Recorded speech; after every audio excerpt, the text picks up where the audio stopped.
Ai chà xí xông nữa.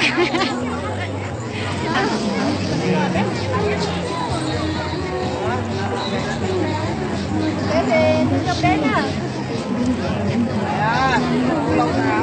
Còn phải đó không quá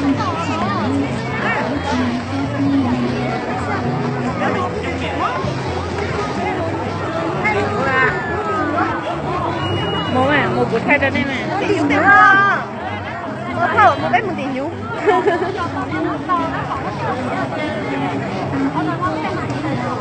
Thay hả?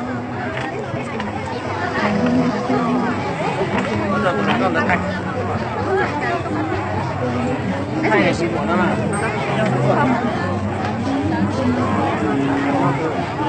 Nhớ kể mẹ mẹ.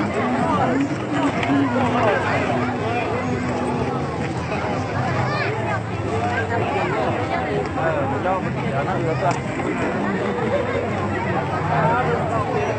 Thế à? À?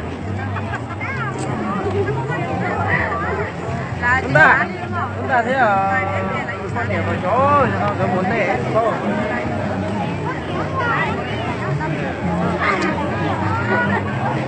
Đó là một chế à? Đó là một chế nè.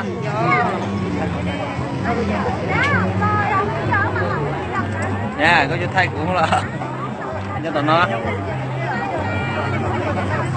Có sự thay nè.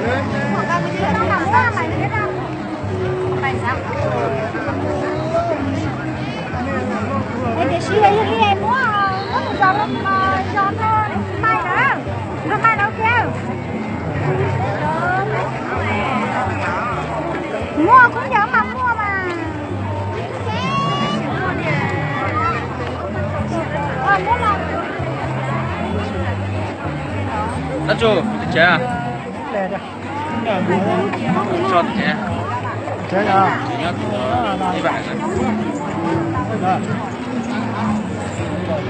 Đó, được à?